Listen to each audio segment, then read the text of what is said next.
नमस्ते दोस्तों, स्वागत है आपका हमारे चैनल पर। आज हम बात करेंगे एक ऐसी किताब की जो आपके जीवन को बदल सकती है, द माइंडफुलनेस रिवॉल्यूशन। यह किताब न केवल ध्यान और माइंडफुलनेस की गहराई में ले जाती है, बल्कि यह भी बताती है कि हम अपने रोजमर्रा के जीवन में माइंडफुलनेस को कैसे शामिल कर सकते हैं। यह किताब, जिसे बैरी बॉयस ने संपादित किया है, कई क्षेत्रों के विशेषज्ञों के लेखों का संग्रह है जो माइंडफुलनेस के वैज्ञानिक, मनोवैज्ञानिक और व्यावहारिक पहलुओं को उजागर करते हैं।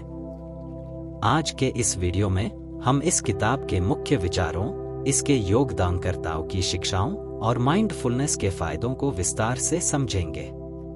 तो तैयार हो जाइए एक ऐसी यात्रा के लिए जो आपके दिमाग और दिल को शांति और स्पष्टता की ओर ले जाएगी। सबसे पहले आइए समझते हैं कि माइंडफुलनेस आखिर है क्या। द माइंडफुलनेस रिवॉल्यूशन में माइंडफुलनेस को इस तरह परिभाषित किया गया है: हर पल को पूर्ण ध्यान के साथ, बिना किसी निर्णय या आलोचना के अनुभव करना। यह एक ऐसी कला है जो हमें वर्तमान क्षण में जीना सिखाती है। हमारा दिमाग अक्सर भूतकाल में खोया रहता है या भविष्य की चिंता में डूबा रहता है। माइंडफुलनेस हमें उस चक्र से बाहर निकालती है और हमें यहाँ और अभी में लाती है। इस किताब में जॉन कबर्टज़िन, थिच नह हान, डैनियल सीगल और कई अन्य विशेषज्ञों ने बताया है कि माइंडफुलनेस न केवल तनाव को कम करती है, बल्कि यह हमारे मानसिक और शारीरिक स्वास्थ्य को भी बेहतर बनाती है। यह किताब इस बात पर जोर देती है कि माइंडफुलनेस कोई जटिल अभ्यास नहीं है, बल्कि इसे कोई भी, कहीं भी, बिना किसी विशेष प्रशिक्षण के शुरू कर सकता है। जॉन कबर्टज़िन, जो mindfulness based stress reduction (MBSR) के संस्थापक हैं, इस किताब में माइंडफुलनेस के सार को समझाते हैं। उनके अनुसार माइंडफुलनेस का मतलब है अपने अनुभवों को स्वीकार करना बिना उन्हें बदलने की कोशिश किए। उदाहरण के लिए, अगर आप तनाव महसूस कर रहे हैं, तो माइंडफुलनेस आपको उस तनाव को नकारने के बजाय उसे देखने और समझने की सलाह देती है। कबर्टज़िन कहते हैं कि जब हम अपने विचारों और भावनाओं को बिना जज किए देखते हैं, तो हमारा दिमाग शांत होने लगता है। यह एक तरह का जादू है जो हमें अपने भीतर की अशांति को शांति में बदलने की शक्ति देता है। इस किताब में उनके लेख हमें यह समझने में मदद करते हैं कि माइंडफुलनेस न केवल ध्यान है, बल्कि यह एक जीवन जीने का तरीका है। इस किताब का एक और महत्वपूर्ण योगदानकर्ता है डैनियल सीगल, जो एक मनोचिकित्सक और मस्तिष्क विशेषज्ञ हैं। वे अपने लेख में बताते हैं कि माइंडफुलनेस हमारे मस्तिष्क को कैसे प्रभावित करती है। वैज्ञानिक दृष्टिकोण से माइंडफुलनेस हमारे मस्तिष्क के उन हिस्सों को सक्रिय करती है जो भावनात्मक संतुलन और निर्णय लेने के लिए जिम्मेदार हैं। डैनियल सीगल कहते हैं कि नियमित माइंडफुलनेस अभ्यास हमारे मस्तिष्क में न्यूरल कनेक्शंस को मजबूत करता है, जिससे हम तनावपूर्ण परिस्थितियों में अधिक शांत और केंद्रित रह पाते हैं। उनके लेख हमें यह समझने में मदद करते हैं कि माइंडफुलनेस केवल एक आध्यात्मिक अभ्यास नहीं है, बल्कि यह एक वैज्ञानिक रूप से सिद्ध तकनीक है जो हमारे दिमाग को स्वस्थ बनाती है। किताब में जैन चोजन बेज, जो एक चिकित्सक और ध्यान शिक्षक हैं, माइंडफुल खाने की कला पर बात करती हैं। वे कहती हैं कि हम अक्सर खाना खाते समय टीवी देखते हैं, फोन स्क्रॉल करते हैं या किसी और चीज में खोए रहते हैं। माइंडफुल खाना हमें सिखाता है कि हम अपने भोजन के हर कौर को पूरे ध्यान के साथ अनुभव करें। उदाहरण के लिए, जब आप एक सेब खा रहे हों, तो उसकी बनावट, स्वाद और सुगंध पर ध्यान दें। यह न केवल आपके खाने के अनुभव को समृद्ध करता है, बल्कि यह आपके पाचन और समग्र स्वास्थ्य को भी बेहतर बनाता है। जैन चोजन बेज हमें यह सिखाती हैं कि माइंडफुलनेस को अपने जीवन में शामिल करने के लिए हमें छोटे छोटे कदम उठाने चाहिए, जैसे कि खाने के समय पूरी तरह मौजूद रहना। एलन लैंगर, जो एक प्रसिद्ध मनोवैज्ञानिक हैं, इस किताब में बताती हैं कि माइंडफुलनेस हमें बीमारियों के प्रति हमारे दृष्टिकोण को कैसे बदल सकती है। वे कहती हैं कि जब हम अपने शरीर और दिमाग के प्रति जागरूक होते हैं तो हम अपने लक्षणों को बेहतर ढंग से समझ पाते हैं। उदाहरण के लिए, अगर हमें सिर दर्द है तो माइंडफुलनेस हमें उस दर्द को सिर्फ एक संवेदना के रूप में देखने की सलाह देती है, न कि उसे तुरंत नकारात्मक मानने की। यह दृष्टिकोण हमें दर्द से निपटने में मदद करता है और हमें अपने शरीर के साथ एक गहरे संबंध में लाता है।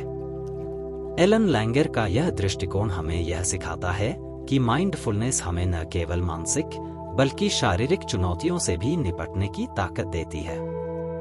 माइकल कैरोल, जो एक नेतृत्व कोच हैं, इस किताब में कार्यस्थल पर माइंडफुलनेस की भूमिका पर चर्चा करते हैं। वे कहते हैं कि आज की तेज रफ्तार दुनिया में, जहां हम लगातार मल्टीटास्किंग कर रहे होते हैं, माइंडफुलनेस हमें एक समय में एक काम पर ध्यान केंद्रित करने की क्षमता देती है। उदाहरण के लिए, अगर आप एक मीटिंग में हैं, तो माइंडफुलनेस आपको उस मीटिंग में पूरी तरह मौजूद रहने के लिए प्रेरित करती है, न कि अपने फोन या अगले काम के बारे में सोचने के लिए। यह न केवल आपकी उत्पादकता को बढ़ाता है, बल्कि यह आपके सहकर्मियों के साथ आपके संबंधों को भी गहरा करता है। माइकल कैरोल की शिक्षाएं हमें यह याद दिलाती हैं कि माइंडफुलनेस केवल ध्यान के लिए नहीं है, बल्कि यह हमारे पेशेवर जीवन को भी बेहतर बना सकती है। डैनियल गोलमैन, जो एक प्रसिद्ध मनोवैज्ञानिक हैं, इस किताब में माइंडफुल खरीदारी और उपभोग की अवधारणा को पेश करते हैं। वे कहते हैं कि हम अक्सर बिना सोचे समझे चीजें खरीदते हैं, जिससे न केवल हमारा पैसा बर्बाद होता है, बल्कि हमारा पर्यावरण भी प्रभावित होता है। माइंडफुल खरीदारी हमें यह सिखाती है कि हम अपनी जरूरतों और मूल्यों के आधार पर खरीदारी करें। उदाहरण के लिए, अगली बार जब आप कुछ खरीदने जाएं, तो अपने आप से पूछें, क्या मुझे इसकी वाकई जरूरत है? क्या यह मेरे मूल्यों के अनुरूप है? डैनियल गोलमैन का यह दृष्टिकोण हमें यह समझने में मदद करता है कि माइंडफुलनेस हमें अधिक जिम्मेदार और संतुष्ट उपभोक्ता बना सकती है। मैडलिन ब्रूसर, जो एक पियानो वादक हैं, इस किताब में प्रदर्शन चिंता को दूर करने के लिए माइंडफुलनेस के उपयोग पर बात करती हैं। वे कहती हैं कि जब हम किसी प्रदर्शन की तैयारी कर रहे होते हैं, जैसे कि एक संगीत प्रदर्शन या कोई प्रस्तुति, तो हमारा दिमाग अक्सर नकारात्मक विचारों से भर जाता है। क्या होगा अगर मैं गलती कर दूं? क्या लोग मुझे पसंद करेंगे? माइंडफुलनेस हमें इन विचारों को देखने और उन्हें जाने देने की सलाह देती है। मैडलिन ब्रूसर हमें सिखाती हैं कि जब हम अपने अभ्यास के दौरान माइंडफुल रहते हैं, तो हमारा प्रदर्शन अधिक स्वाभाविक और प्रभावी होता है। यह दृष्टिकोण उन सभी के लिए उपयोगी है जो अपने काम में आत्मविश्वास बढ़ाना चाहते हैं। द माइंडफुलनेस रिवॉल्यूशन में बैरी बॉयस, जो इस किताब के संपादक हैं, विभिन्न क्षेत्रों में माइंडफुलनेस के अनुप्रयोग पर एक गहन चर्चा प्रस्तुत करते हैं। वे बताते हैं कि माइंडफुलनेस का उपयोग स्वास्थ्य सेवा, शिक्षा, प्रदर्शन कला और व्यवसाय जैसे क्षेत्रों में कैसे किया जा रहा है। उदाहरण के लिए, स्कूलों में माइंडफुलनेस बच्चों को ध्यान केंद्रित करने और तनाव प्रबंधन में मदद कर रही है। अस्पतालों में यह मरीजों को दर्द और चिंता से निपटने में सहायता कर रही है। बैरी बॉयस का यह लेख हमें यह समझने में मदद करता है कि माइंडफुलनेस एक वैश्विक आंदोलन बन चुका है, जो हमारे समाज को अधिक जागरूक और संवेदनशील बनाने की दिशा में काम कर रहा है। अब आइए कुछ व्यावहारिक माइंडफुलनेस अभ्यासों पर बात करें, जो इस किताब से प्रेरित हैं और जिन्हें आप अपने जीवन में शामिल कर सकते हैं। पहला अभ्यास है सांस पर ध्यान देना। इसके लिए आपको बस एक शांत जगह ढूंढनी है, जहां आप कुछ मिनट के लिए बिना किसी रुकावट के बैठ सकें। अपनी आंखें बंद करें और अपनी सांस पर ध्यान दें। नोटिस करें कि आपकी सांस कैसे अंदर जाती है और बाहर आती है। अगर आपका दिमाग भटकने लगे, तो उसे धीरे से अपनी सांस पर वापस लाएं। यह अभ्यास दिन में सिर्फ 5 मिनट करने से भी आपके तनाव में कमी आ सकती है। इस किताब में थिच नहान इस अभ्यास को बहुत सरलता से समझाते हैं और यह नौसिखियों के लिए एक शानदार शुरुआत है। दूसरा अभ्यास है माइंडफुल खाना। अगली बार जब आप खाना खाएं, तो अपने फोन को दूर रखें और टीवी बंद कर दें।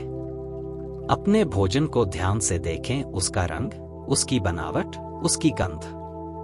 जब आप एक कौर लें, तो उसे धीरे धीरे चबाएं और उसके स्वाद को महसूस करें। यह अभ्यास न केवल आपके खाने के अनुभव को बेहतर बनाता है, बल्कि यह आपको अपने शरीर की जरूरतों को बेहतर ढंग से समझने में भी मदद करता है। जैन चोजन बेस इस किताब में इस अभ्यास को विस्तार से समझाती हैं और इसे आजमाने के बाद आप निश्चित रूप से अपने भोजन के प्रति अधिक कृतज्ञता महसूस करेंगे। तीसरा अभ्यास है बॉडी स्कैन। यह एक ऐसा अभ्यास है जिसमें आप अपने शरीर के हर हिस्से पर ध्यान देते हैं। एक शांत जगह पर लेट जाएं और अपनी आंखें बंद कर लें। अपने पैरों से शुरू करें और धीरे धीरे अपने सिर की ओर बढ़े, हर हिस्से में होने वाली संवेदनाओं को नोटिस करें। क्या आपको कोई तनाव महसूस हो रहा है?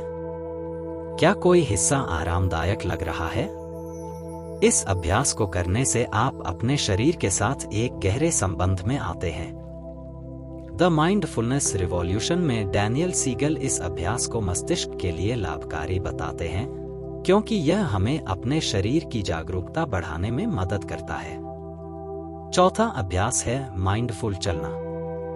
यह उन लोगों के लिए खास तौर पर उपयोगी है जो बैठकर ध्यान करने में असहज महसूस करते हैं। इसके लिए आपको बस धीरे धीरे चलना है और अपने हर कदम पर ध्यान देना है। नोटिस करें कि आपका पैर जमीन को कैसे छूता है, आपका वजन कैसे एक पैर से दूसरे पैर पर जाता है। इस किताब में बैरी बॉयस इस अभ्यास को उन लोगों के लिए सुझाते हैं जो अपने व्यस्त जीवन में माइंडफुलनेस को शामिल करना चाहते हैं। आप इसे अपने घर के बगीचे में, पार्क में या यहां तक कि अपने ऑफिस के गलियारे में भी कर सकते हैं। पांचवा अभ्यास है कृतज्ञता का अभ्यास। हर दिन कुछ मिनट निकालकर उन चीजों के बारे में सोचें जिनके लिए आप कृतज्ञ हैं। यह आपके परिवार, दोस्त या यहां तक कि एक अच्छा भोजन भी हो सकता है। द माइंडफुलनेस रिवॉल्यूशन में कई लेखक इस बात पर जोर देते हैं कि कृतज्ञता का अभ्यास हमारे दिमाग को सकारात्मक दिशा में ले जाता है। जब हम अपने जीवन की अच्छी चीजों पर ध्यान देते हैं, तो हमारा तनाव कम होता है और हम अधिक संतुष्ट महसूस करते हैं। इसे आप अपने दिन की शुरुआत या अंत में कर सकते हैं। इस किताब का एक महत्वपूर्ण संदेश यह है कि माइंडफुलनेस कोई एकांत अभ्यास नहीं है। यह हमारे रिश्तों को भी बेहतर बना सकती है। जब हम अपने दोस्तों, परिवार या सहकर्मियों के साथ माइंडफुल रहते हैं, तो हम उनके साथ अधिक गहराई से जुड़ पाते हैं। उदाहरण के लिए, जब आप किसी से बात कर रहे हों, तो पूरी तरह से उनकी बात सुनें। उनके शब्दों, उनके भावों और उनकी बॉडी लैंग्वेज पर ध्यान दें। यह न केवल आपके रिश्तों को मजबूत करता है, बल्कि यह आपको एक बेहतर श्रोता भी बनाता है। इस किताब में कई लेखक इस बात पर जोर देते हैं कि माइंडफुलनेस हमें अधिक संवेदनशील और दयालु बनाती है। द माइंडफुलनेस रिवॉल्यूशन हमें यह भी सिखाती है कि माइंडफुलनेस का अभ्यास करने के लिए हमें पूर्ण होने की जरूरत नहीं है। हम सभी के दिमाग में विचार आते हैं और कभी-कभी हमारा ध्यान भटकता है। यह पूरी तरह से सामान्य है। इस किताब में जॉन कबर्टजिन कहते हैं कि माइंडफुलनेस का मतलब यह नहीं है कि आपका दिमाग कभी भटकेगा नहीं। इसका मतलब है कि जब आपका दिमाग भटके, तो आप उसे धीरे से वापस लाएं। यह एक तरह का दयालु अनुशासन है जो हमें अपने प्रति और दूसरों के प्रति करुणा सिखाता है। अब आइए इस किताब के कुछ वैज्ञानिक पहलुओं पर नजर डालें। द माइंडफुलनेस रिवॉल्यूशन में कई लेख वैज्ञानिक शोधों का हवाला देते हैं जो यह दिखाते हैं कि माइंडफुलनेस तनाव, चिंता और अवसाद को कम करने में प्रभावी है। उदाहरण के लिए, डैनियल सीगल के लेख में बताया गया है कि माइंडफुलनेस हमारे मस्तिष्क के प्रीफ्रंटल कॉर्टेक्स को मजबूत करती है, जो भावनात्मक नियंत्रण और निर्णय लेने के लिए जिम्मेदार है। इसके अलावा mindfulness based stress reduction (MBSR) और mindfulness based cognitive therapy (MBCT) जैसे कार्यक्रमों ने यह साबित किया है कि माइंडफुलनेस मानसिक स्वास्थ्य को बेहतर बनाने में कारगर है। यह किताब हमें यह समझने में मदद करती है कि माइंडफुलनेस केवल एक आध्यात्मिक अभ्यास नहीं है, बल्कि यह एक वैज्ञानिक रूप से मान्य तकनीक है। इस किताब का एक और महत्वपूर्ण पहलू है इसका समावेशी दृष्टिकोण। द माइंडफुलनेस रिवॉल्यूशन में विभिन्न पृष्ठभूमियों के लेखकों ने अपने अनुभव साझा किए हैं, जिससे यह किताब सभी के लिए प्रासंगिक बन जाती है। चाहे आप एक छात्र हों, एक पेशेवर हों या एक गृहिणी, इस किताब में आपके लिए कुछ न कुछ है। यह किताब हमें यह सिखाती है कि माइंडफुलनेस कोई धार्मिक अभ्यास नहीं है, बल्कि यह एक ऐसी तकनीक है जो सभी धर्मों और विश्वासों के लोगों के लिए खुली है। यह समावेशी दृष्टिकोण इस किताब को और भी खास बनाता है। अब आइए इस किताब के कुछ व्यावहारिक अनुप्रयोगों पर बात करें। द माइंडफुलनेस रिवॉल्यूशन हमें यह सिखाती है कि माइंडफुलनेस को अपने जीवन में शामिल करने के लिए हमें बड़े बदलाव करने की जरूरत नहीं है। छोटे छोटे कदम, जैसे कि दिन में कुछ मिनट सांस पर ध्यान देना या खाना खाते समय पूरी तरह मौजूद रहना, हमारे जीवन में बड़ा बदलाव ला सकते हैं। इस किताब में कई लेखक इस बात पर जोर देते हैं कि माइंडफुलनेस एक अभ्यास है जिसे हमें नियमित रूप से करना चाहिए। जैसे कि कोई पियानो वादक अपनी स्केल्स का अभ्यास करता है, वैसे ही हमें अपने दिमाग को माइंडफुलनेस के लिए प्रशिक्षित करना चाहिए। इस किताब का एक और महत्वपूर्ण संदेश है कि माइंडफुलनेस हमें अपने जीवन में अधिक अर्थ खोजने में मदद करती है। हम अक्सर अपनी जिंदगी में इतने व्यस्त हो जाते हैं कि हम यह भूल जाते हैं कि हम वास्तव में क्या चाहते हैं। माइंडफुलनेस हमें अपने मूल्यों और प्राथमिकताओं के साथ फिर से जुड़ने का मौका देती है। उदाहरण के लिए, अगर आप अपने परिवार के साथ अधिक समय बिताना चाहते हैं, तो माइंडफुलनेस आपको यह याद दिलाती है कि आप अपने समय का उपयोग कैसे कर रहे हैं। यह किताब हमें यह सिखाती है कि माइंडफुलनेस हमें न केवल शांत करती है, बल्कि यह हमें एक अधिक सार्थक जीवन जीने की प्रेरणा भी देती है। द माइंडफुलनेस रिवॉल्यूशन में कई लेखक इस बात पर जोर देते हैं कि माइंडफुलनेस हमें अपने नकारात्मक विचारों से निपटने में मदद करती है। हम सभी के दिमाग में नकारात्मक विचार आते हैं, चाहे वह आत्मालोचना हो, भविष्य की चिंता हो या अतीत का पछतावा। माइंडफुलनेस हमें इन विचारों को एक दूरी से देखने की सलाह देती है। उदाहरण के लिए, अगर आप सोच रहे हैं कि मैं यह काम नहीं कर सकता, तो माइंडफुलनेस आपको उस विचार को सिर्फ एक विचार के रूप में देखने की सलाह देती है, न कि सच्चाई के रूप में। यह दृष्टिकोण हमें अपने विचारों के गुलाम बनने से बचाता है और हमें अधिक स्पष्टता के साथ निर्णय लेने में मदद करता है। इस किताब का एक और महत्वपूर्ण पहलू है इसका सामाजिक प्रभाव। द माइंडफुलनेस रिवॉल्यूशन हमें यह समझाती है कि माइंडफुलनेस न केवल व्यक्तिगत स्तर पर, बल्कि सामाजिक स्तर पर भी बदलाव ला सकती है। जब हम माइंडफुल होते हैं, तो हम दूसरों के प्रति अधिक दयालु और संवेदनशील बनते हैं। यह हमें अपने समुदाय में बेहतर संबंध बनाने में मदद करता है। उदाहरण के लिए, अगर हम अपने पड़ोसियों या सहकर्मियों के साथ माइंडफुल रहते हैं, तो हम उनके दृष्टिकोण को बेहतर ढंग से समझ पाते हैं।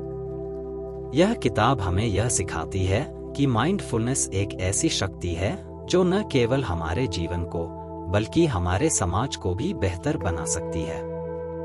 अब आइए इस किताब के कुछ आलोचनात्मक पहलुओं पर भी नजर डालें। हालांकि द माइंडफुलनेस रिवॉल्यूशन एक बेहतरीन संसाधन है, लेकिन कुछ पाठकों को लग सकता है कि यह किताब कई अलग अलग दृष्टिकोणों को एक साथ लाने की कोशिश में थोड़ी बिखरी हुई है। प्रत्येक लेखक का अपना अनूठा दृष्टिकोण है जो इसे समृद्ध तो बनाता है, लेकिन कभी कभी यह एकरूपता की कमी महसूस करा सकता है। फिर भी यह किताब की ताकत भी है, क्योंकि यह विभिन्न क्षेत्रों से माइंडफुलनेस के दृष्टिकोण को एक साथ लाती है।